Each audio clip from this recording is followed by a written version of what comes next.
예수를 깊이 생각하라라는 이 설교 제목입니다.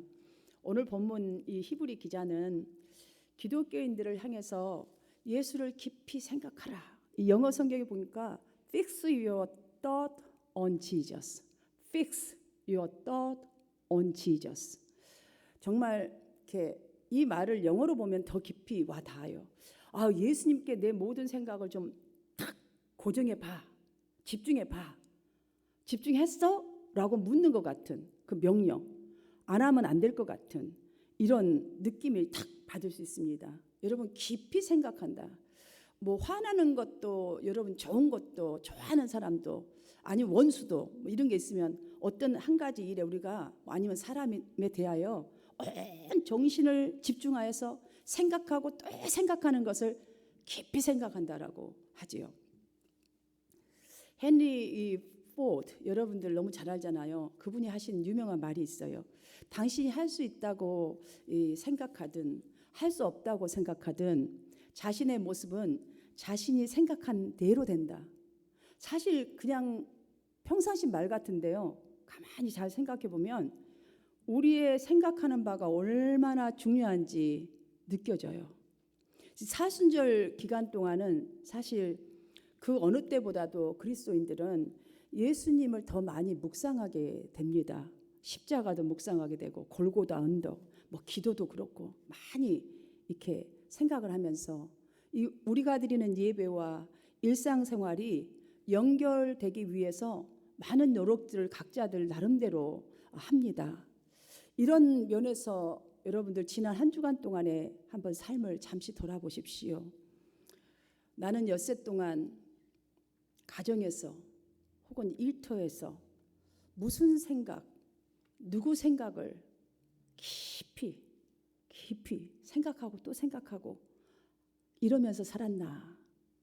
여러분들이 이 시간이라도 질문하고 점검해 본다면 외형적 그 형식에 갇혀있는 껍데기 예수 신앙이 아니라 나를 향하신 그 예수님의 뜻, 하나님의 뜻을 다 내가 이해할 수는 없을지라도 다 이해 못해도 적어도 이 생명, 뱃속에 있는 생명 잘 보이지 않아요. 그렇지만 보이지 않지만 생명처럼 묵묵히 좀 자라나도록 더 깊은 이 예수 신앙으로 다듬어 가려고 열심을 좀 갖지 않을까라는 생각을 해봅니다. 오늘 히브리 기자의 이 말처럼 하루에 우리가 예수님 생각을 평소에 여러분들 뭐 생각하는 자기 생각 또 취미 활동을 어떻게 할 건가 그런 생각 돈벌이는 어떻게 해야 되는가 뭐 생각 등등 많은 우리가 집중하는 생각들이 있지 않습니까? 그것만큼만 만약에 예수님을 생각한다면 아마 바뀌지 않을 사람 은혜를 놓치는 사람 한 명도 없을 거예요. 그렇다면 우리가 이 시간에 히브리 기자가 예수님의 어떤 면을 이렇게 깊이 생각해야 하나 깊이 생각하라고 하는지 한번 우리가 살펴보면서 좀 더 우리가 일상생활할 때에 예수님을 좀 더 많이 생각하고 더 이거를 토대로 생각해서 여러분들의 삶이 더 깊은 신앙으로 또 그리스도다운 삶으로 예수님의 제자의 삶을 살아가시기를 주님의 이름으로 축복합니다. 기자가 말하는 첫 번째를 보면 예수님은 우리의 사도이시기 때문에 깊이 생각하라라고 이렇게 권고하고 있습니다. 1절을 보시면 그러므로 함께 하늘의 부르심을 받은 거룩한 형제들아 우리가 믿는 도리의 사도이시며 제사장이신 예수를 깊이 생각하라라고 합니다. 여기 기자가 모든 그리스도인들을 이렇게 부를 때에 거룩한 형제들이라고 부르셨어요. 사실 이 호칭은 신약 서신 중에는 오늘 본문에만 딱 한 번 유일하게 나오는 단어이기 때문에 여러분들에게 지금 말씀드려요. 대부분 거룩한 형제라고 부르지 않아요. 사랑하는 형제 자매 여러분 뭐 이런 식이지 거룩한 형제라는 깊은 뜻을 가지고 부르고 있어요. 이 표현은 학생은 학생대로 뭐 장년들은 장년대로 사실 우리가요 학교에서도 전쟁터고 우리의 생활의 현장도 전쟁터와 같아요. 이런 세상 속에서 우리는 이리 뛰고 저리 뛰면서 세상 사람들과 함께 섞여서 살아갑니다. 비록 우리의 삶이 이럴지라도 그리스도인 된 저와 여러분은 하나님으로부터 부르심을 받은, 즉 완벽한 세상 사람과 구별된 하나님의 영적 자녀임을 다시 한번 일깨워주는 거예요. 그래서 거룩한 형제, 하나님한테만 있는 이 거룩한 것들을 우리에게 사용한 거예요. 그러니까 거룩한 형제들이라고 그래서 표현한 것이에요. 그래서 여기 보면 그러므로 함께, 그러니까 무엇을 입은, 그러니까 이에 해당하는 그 헬라어로는요 메토코스예요. 이 단어는 그러니까 하나님의 그 거룩함을 함께 나눈 사람, 하나님과 예수 그리스도와 우리와 저와 여러분 다 동역자, 한 가족이라는 거예요. 영적으로. 그러니까 마치 피를 나오는 형제 자매처럼 우리는 다 영으로 묶여져 있는 그런 동역자, 가족이란 뜻이지요. 그래서 거룩한 형제, 함께 나눈 사람. 그래서 공통된 특권, 하나님이 가진 특권, 예수가 가진 특권, 하나님의 그 구원의 은혜에 동참할 저와 여러분입니다 라는 말이에요. 그래서 거룩한 형제들아. 그래서 우리에게 거룩한 형제들아 라고 부르는 그 이유와 깊이 생각하라 라는 이것은 거룩한 삶으로 우리를 초청하고 있는 거예요. 거룩한 삶을 마땅히 살아야 합니다 라는 말씀이죠. 왜냐하면 우리가 잠깐이라도 이 성도다운 삶을 향한 이 신앙적 씨름을요 하지 않는다면, 그러니까 예수를 잠깐이라도 생각하는 것에서 벗어나 버린다면 누가 곧바로 오냐면 사단이 우리에게로 곧바로 와요. 그래서 우리를 유혹하거나 탁 칠 때에 우리가 예수를 생각하는 것을 비껴나 버리면 이겨낼 힘이 없어요. 그래서 기자는 바로 우리에게 말해준 게, 우리가 믿는 도리의 사도이신 예수를 생각하라. 그래서 사도가 무엇이에요 여러분들? 보내심을 받은 자잖아요. 보내심을 받은 자예요. 누구로부터? 어디로? 보내심을 받는 자. 여러분, 그런데 이 예수님이 누구십니까? 인간이 겪을 수 있는 모든 것을 예수님이 직접 똑같이 겪으신 분 아닙니까? 그 사도. 그러니까 우리를 향해서 하나님으로부터 보내심을 받은 그분이 우리가 겪는 이 모든 것들을 다 겪으신 분이에요. 더 심하게 겪으셨죠. 그러니 주님처럼 우리를 잘 아시는 분이 어디 계세요? 하나님에다가 우리의 인간의 삶을 직접 당해보시고 고통하셔보신 분인데 얼마나 잘 아시겠어요. 그런데 그 친히 부르심을 받으셔서 보냄을 받으셔 오셔가지고 고난을 당하신 그 이유가 나와 있어요. 히브리서 2장 18절을 보시면 그가 시험을 받아 고난을 당하셨은즉 시험 받는 자들을 능히 도우실 수 있느니라. 이 말씀은 무슨 말씀이냐면 세상 속에서 고난당하고 시험받고 유혹받고 아무튼 고통당하는 저와 여러분을 돕기 위해서, 그래서 주님이 인간이 당해야 될 모든 고난과 고통을 다 당하셨다는 거예요. 그 이유 하나 때문에. 그러니 이 호칭을, 만약 우리의 관심이, 그러니까 사도와 제사장이라는 이 호칭을 여러분들을 붙인 것은, 만약에 우리가 우리를 위해서 보내심을 받은 정말 이 사도요 제사장인 우리 예수 그리스도와 우리의 관심이 연결되어 있지 않는다면 우리의 모든 것들이 궁극적으로는요 실패할 수밖에 없다는 것을 지금 가르치고 있는 거예요. 왜냐하면 이 사도가 우리 때문에 보내심을 받은 거잖아요. 예수님은 하나님이 땅으로 보내신, 그러니까 파송한 사람이에요. 파송한 분이에요. 여러분, 국가가 파송한 이 대사, 그 대사가 무슨 일을 해요? 그 나라를 대표하는 정권 대사라고 말하지 않습니까? 그러니까 우리가 예수님을 신앙 고백으로 부르신 분 아니에요. 자, 신앙 고백 우리가 하는 그대로 세상에 오셔서 사람들과 함께 거하시면서 하나님을 대변해서, 우리가 하나님을 알 수가 없잖아요. 그러니까 그분이 하나님을 대변해서 하나님께서 우리에게 알려주고자 하신 이 모든 것들을, 그런 모든 바를 말씀으로만 가르치신 것이 아니라 언제나 삶으로 고난과 영광이 함께 어우러져야 한다는 것을 직접 몸소 십자가 죽으심과 부활을 통해서 가르쳐 주셨습니다. 요한복음 17장 3절에 보면 영생은 유일하신 참 하나님과 그가 보내신 자, 예수 그리스도를 아는 것이니라라고 했어요. 우리가 구원받았다 하는 것은 정말 유일하신 참 하나님, 우리가 하나님이야 뭐 다 믿지 않는 사람도 하나님 부르잖아요. 그러나 그가 보내신 자 예수 그리스도를 아는 것이다. 여러분 아는 만큼 그러니까 우리의 신앙이 굳건해질 수 있다는 거잖아요. 여기 보면 보내신 자 예수 그리스도, 이 말을 확실하게 붙였어요. 성도 여러분, 하나님으로부터 보내신 받은 예수 그리스도께서 무엇을 위해, 누구를 위해 이 세상에 보내심을 받으셨는가?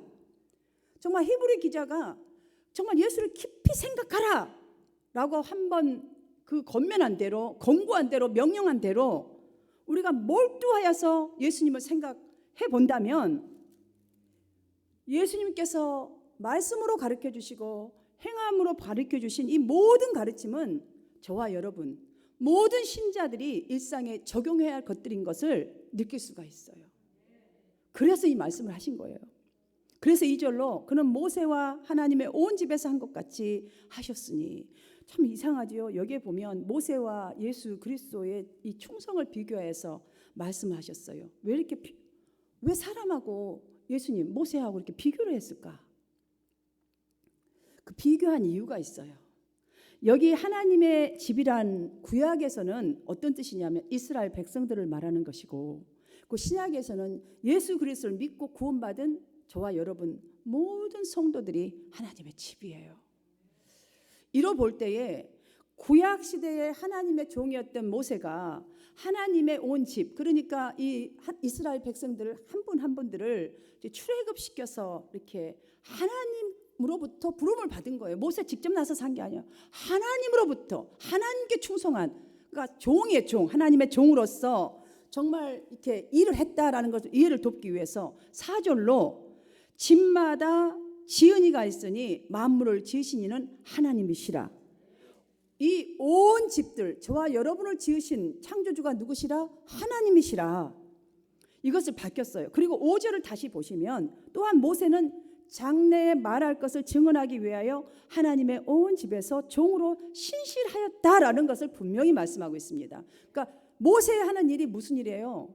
예수 그리스도의, 정말 그리스도의 오심을 지금 대표하는 거, 예표하는 거예요. 6절을 보시면 그리스도는 하나님의 집을 맡은 아들로서, 아까 모세에게는 종으로서, 자 이분은 아들로서 그와 같이 하셨으니, 여러분 이 말을 통틀어 보십시오. 그러면 모세는 장래에 말할 것을 증언하기 위하여, 그러니까 오실 예수 그리스도를 증언하기 위하여 쓰임받은 종이었다면, 예수님은 하나님을 집을 맡은 아들로서, 즉 하나님의 아들 예수 그리스도는 주인으로서 우주적 교회를 위해서 자기의 의를 버리고 십자가의 죽음으로 우리를 지으셨어요. 우리를 구원하셨어요. 여러분들, 그러면 저와 여러분 누구가 돼야 되는 거예요?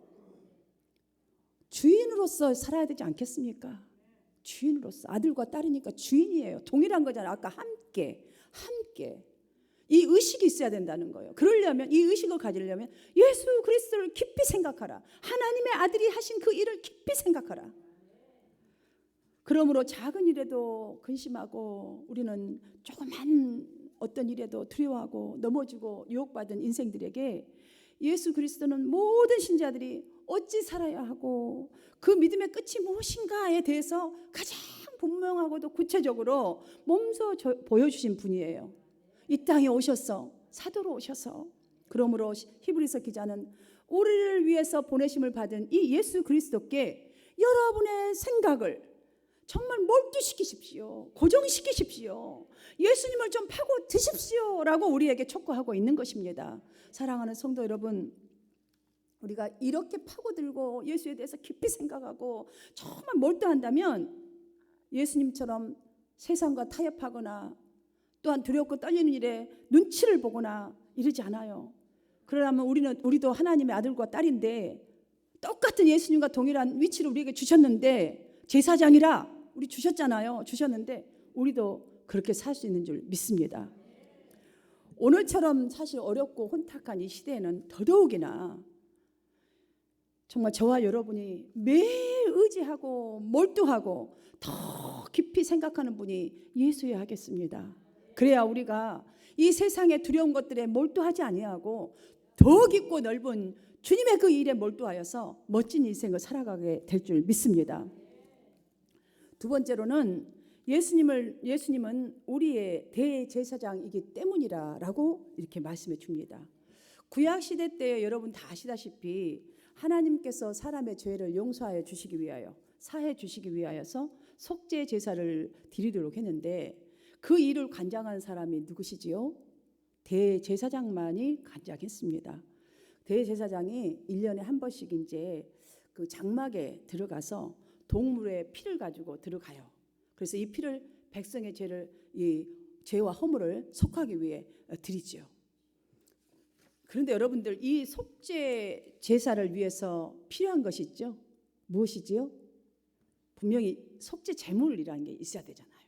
자, 히브리서 9장 22절의 하반절을 보면 피 흘림 없이는 제사함이 없느니라라는 말씀이 기록되어 있습니다. 우리가 예수님을 생각할 때에 이 정말 빼먹지 말고 꼭 생각을 하고 기억을 해야 할 것은 이 땅에 이 죄를 사해 주시기 위해, 그러니까 이 땅 전체로 보지 마시고 나의 이 죄값, 정말 영생을 얻기 위한 모든 죄값, 비포와 애프터의 죄값을 주시기 위해 대제사장의 사명을 가지고 직접 속죄 제물이 되어 주신 예수님을 좀 생각해야 될 것 같아요. 볼 때는 속죄 제물. 여러분들 예배 이렇게 들을 때도 그렇고 또 기도할 때도 그렇고 뭐 슬프던 기쁘던 어떤 상황이 뭐 된다 할지라도 우리가 나를 위해서 속죄 제물이 되어 주신 주님이 계시다는 생각을 한다면 예배에서도 여러분 받은 은혜가 달라질 것이고 기도에서도 얻어진 은혜가 달라질 것이고 뭐 기쁜 일이 있어도 그 기쁜 일에 빠지지 아니할 것이고 슬픈 일이 있으면 힘을 얻지 않겠습니까? 여러분 예를 들어서 여러분 생각해 보십시오. 예수님께서 이루셨던 그 죽음과 부활을 한번 생각해 보십시오. 십자가 죽음을 한번 떠올려 보십시오. 정말 단번에 우리를 위해서 죽어주셨고 하나님 앞에도 그냥 온통 주님의 뜻에 순종하셨잖아요. 그 순종이 하나님을 향해서는 뭐예요? 인간과 하나님 관계에 그 막혀있던 제 문제에 대해서 완전히 화해를 이루어 주셨잖아요. 그럼 우리는 어떻게 됐어요? 정말 하나님의 온전한 사랑과 긍휼이 하나님이 세상을 이처럼 사랑하사 독생자를 주셨으니라는 것을 정말 그 긍휼과 사랑이 예수님을 통해서 완전히 보여주셨다는 것을 좀 느낄 수가 있지 않습니까? 뿐만이 아닙니다. 이 사단의 세력에 대해서는요 죽음의 권세를 무력하게 만들어 봤어요. 부활을 통해서. 그러니 우리가 슬플 때도 기쁠 때도 정말 힘을 얻을 수 있고 우리가 낙심하지 아니하고 꾸준하게 바른 신앙으로 살아갈 수 있지 않겠습니까? 그래서 6절로 히브리 기자는 우리가 하나님의 집, 그러니까 하나님의 교회로서 어떻게 살아가야 할지에 대해서 아주 밝히 말하고 있습니다. 뭐라고 말씀하냐면 그리스도는 하나님의 집을 맡은 아들로서 그와 같이 하셨으니 지금 여기서 보십시오. 우리가 소망의 확신과 자랑을 끝까지 굳게 잡고 있으면 우리는 누구의 집이라? 그의 집이라. 아멘. 여기 말씀을 보니까 우리가 하나님의 교회로서 살아가기 위해서 필요한 것이 무엇이라고 말씀합니까? 우리가 예수님을 생각할 때도 매일을 살아갈 때도 필요한 것이 무엇이라고 지금 말씀합니까? 소망의 확신과 그러니까 무엇이에요? 영적 자녀의 이 신분. 내가 하나님의 아들이지. 나는 하나님의 딸이야. 나는 예수님으로부터 너희는 가서 모든 족속으로 제자를 삼아 아들과 성령의 이름으로 아버지와 아들과 성령의 이름으로 세례를 베풀고 가르쳐 지키게 하라. 우리 보고 가르쳐 지키게 하라. 자, 하나님이 예수님에게 보냄을 주셔서 저들을 구원하라. 십자가의 죽음으로 하신 것 같이 우리에게는 예수님이 무엇을 주셨어요? 예수님이 가진 사명을 주셨고 권세를 주셨어요. 여러분 우리가 정말로 이거를 생각해 본다면 이렇게 신앙생활을 한다면 기쁘게 신앙생활을 할 수 있다는 거예요. 괴로울 때 힘들 때에 십자가 지신 예수님을 생각한다면 분명히 일어날 힘이 생깁니다. 신앙생활하면서 우리가 나는 자랑거리가 없어서 저는 전도하기를 참 좀 꺼려져요. 이렇게 하신 분들 계셔요. 여러분 예를 들어서 여러분들이 정말 평생을 그 감옥소에서 완전히 계시다가 이렇게 돌아가셔야 한다는 그 사형수처럼 이렇게 여러분들이 이렇게 그런 사형수와 같다고 생각을 한번 해봅시다. 그런데 여러분들의 모든 죄값을 그냥 단번에 탁 내가 저 사람 생명 대신 내 걸 주겠어. 그러면서 탁 생명을 줬단 말이죠. 단번에 죽어주어서 여러분이 다시 새 생명을 얻었어요. 그런데 그 생명만 얻은 것이 아니라 하나님의 아들 딸로서 완전히 그 아버지가 가지신 하나님의 나라의 상속자가 되었다. 여러분의 지금 영적 신분이 이렇거든요. 그러면 여러분들 이 신분만 생각해봐도 와, 내가 무엇이길래 나를 살려준 것도 그냥 기쁜데 덤으로 상속까지? 그것도 상속이 자자대대손손으로. 여러분 힘이 나는 정도가 아니라 자랑하지 아니할 수가 없어요. 여러분 때문에 자랑하는 게 예수님 때문에 자랑하는 것이 전도입니다. 내가 뭐 어떻게 전도하겠어요? 나의 모습을 보면서 예수님 때문에 전도하는 거예요. 예수님. 주님께서 분명히 그랬잖아요. 나를 믿는 자는 내가 하는 일 또 그도 함께 할 것이요. 그도 할 것이요. 또한 나보다도 더 큰 일도 하리라. 요한복음 14장 12절에 보면요. 이 말씀이 나와요. 저도 여러분도 예수님께서 말씀하시는 믿음의 길을 다 원하잖아요. 그래서 정말 예수님보다 더 큰 일도 해서 하나님께 영광 올리고 싶잖아요. 오늘 히브리 기자는 이 믿음을 가지기 위해서 우리에게 예수님께로 좀 집중하고 몰두하고 생각하고 또 생각해 보십시오. 이렇게 살면 이렇게 할 수 있습니다라고 우리에게 권면하는 줄 믿습니다. 제가 어떤 신학 공부를 준비했던 한 학생, 그러니까 평신도 학생이거든요. 그러니까 신학 공부를 지금 하기 직전에 이제 이렇게 이 학생이 고민을 했던 그런 간증을 제가 들은 적이 있어요. 이 학생이 신학 공부를 하기 전에 이제 내가 하나님을 좀 더 알고 더 깊이 마음속에다가 아주 담고 내가 공부를 시작해야지 하고 깊은 산속 그 기도원으로 올라갔대요. 그리고 이제 막 하나님 만나겠다는 그 기대감으로 막 몇십 동안을 기도한 거예요. 내가 응답받기 전에 내려오지 않으리. 그런데 일주일 지나고 2주일이 됐는데도 하나님을 만났구나. 뭐 어떤 확신이 있는 게 아니라 오히려 자신이 이렇게 몸부림치고 있는 이 행동에 대해서 회의가 느껴지더라는 거예요. 지금 내가 무엇 때문에 이렇게 신학교 간다는 뭐 이거 하나는 가졌는데 도대체 그 다음에 것들이 없고요. 이 자기의 행동이 막 회의가 느껴지기 시작해서 그럼 내 자신이 무엇이 잘못되었는가 이 생각으로 빠져버린 거예요. 그 생각하다 답을 얻기 위해서 평소에 존경하던 목사님을 이제 찾아가서 본인의 그 심정 그대로를 토로했습니다. 말을 듣던 목사님이 잠시 일어나시더니 물이 가득 들어있는 그릇 하나를 딱 주면서 그릇에 물이 가득 차 있지요. 네. 그러니까 하는 말이 물을 한 방울도 흘리지 마시고 오늘 가서 저 퀸스에 있는 저기 그냥 퀸스에서부터 베이사이드까지 한 바퀴 쭉 돌고 다시 오세요. 이러더래요. 그래서 이제 이해할 수는 좀 없어요. 도대체 왜 이렇게 하시는가. 그렇지만 시키는 대로 한 거예요. 물을 이제 가득 들은 이 그릇을 들고 이 지금 집을 떠나서 쭉 돌다 보니까 너무 힘이 드는 거예요. 그러다 보니까 내가 괜히 찾아갔나 막 불평이 생기기 시작하는 거죠.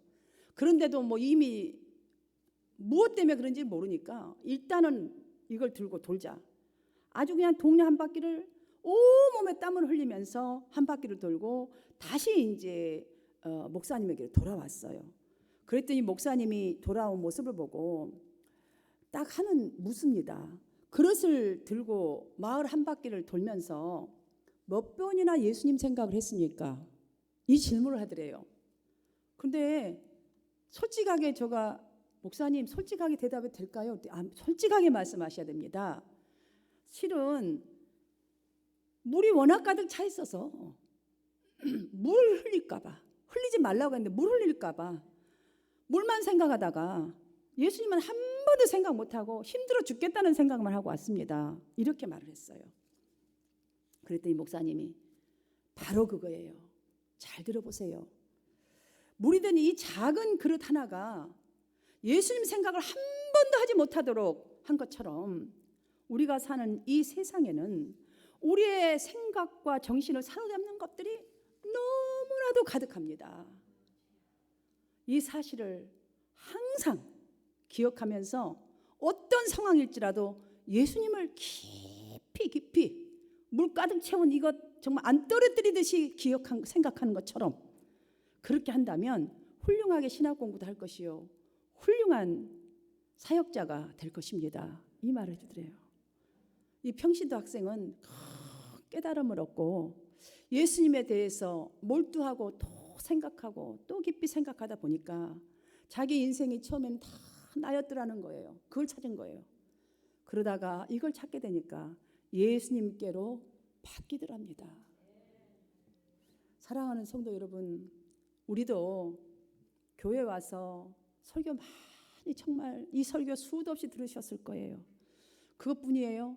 여러분 나름대로 울부짖고 기도할 때도 많았을 것이고 고통을 안고 기도할 때도 많았을 것이고 내 스스로 누가 말하지 않아도 지금 필독하신 분도 성경을 필독하신 분도 계실 것이고 말씀을 스스로 읽고 또 읽고 하시는 분들도 많을 거예요.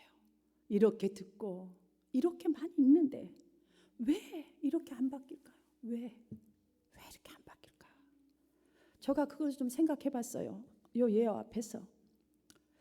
그것은 가만히 생각해 보니까 예수님을 내 삶에서 내 자신에게서 딱 갈라놓고 한 번도 생각 안 하면서 말씀 읽을 때만 읽고 나머지는 생각 안 해요.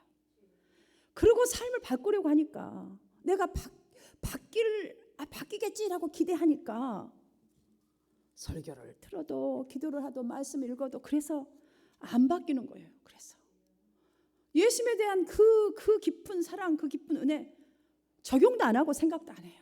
따로 노는 거 따로. 그래서 안 바뀌는 거예요. 그래서 생각하는 게 뭐예요? 깊이 생각하라. 사람에게 깊이 생각하는 것이 얼마나 중요하다는 것을 새롭게 깨닫게 됩니다. 유대인들은 모세를요 지상 최대 사람으로 생각을 해요. 왜냐하면 율법. 저들은 율법을 대할 때마다 모세를 생각한대요. 지금도 여전히. 사랑하는 여러분, 예수님은 우리의 사도요, 우리의 제사장입니다. 예수님은 누구십니까? 하나님 아들입니다. 하나님이십니다. 모세에게 생명이 있겠습니까? 영원한 생명이 아니잖아요. 예수님 안에 생명이 있고 예수님 안에 모든 우리가 바라고 원하는 보화가 있습니다. 예수님 안에 우리가 슬펐던 모든 것에 기쁨으로 바뀌는 그 기쁨이 있고 예수님 안에 길과 진리가 있지 않습니까? 그래서 히브리 기자는 오늘 우리에게 자꾸 흔들리고 방탕하는 그때나 지금이나 그런 우리에게 예수님을 깊이 생각하고 깊이 바라보라고 합니다. 왜냐하면 그 속에 주님 안에 있는 참된 기쁨과 진리와 무한한 은혜와 사랑을 발견할 수 있기 때문입니다. 그래서 기자는 또 14절로 이렇게 말합니다. 우리가 시작할 때에 확신한 것을 끝까지 견고히 잡고 있으면 그리스도와 함께 참여한 자가 되리라. 얼마나 이 멋진 말입니까? 힘을 주는 말입니까? 사랑하는 성도 여러분, 그러므로 오늘부터 이제부터 더욱 어렵습니까? 그 어려운 중에서 기쁜 일이 있습니까? 그 기쁜 일 중에서 여러분 어려운 일이 있으면 어려운 중에서 위로와 능력의 주님을 생각하면서 그 십자가를 생각하면서 위로받으시고 담대함을 얻으시고 기쁨 중에서는 정말 부활의 그 기쁨 근원 되시는 주님 다시 또 십자가의 그 주님을 깊이 생각하면서 여러분이 더 큰 길로 그 확신을 가지고 나아가고 힘을 얻으셔서 이 세상을 이기면서 정말 바른 신앙인으로 다시 오실 주님의 그 명령을 따라서 주의 길을 예비하는 저와 여러분의 삶을 살아가시기를 주님의 이름으로 축원합니다.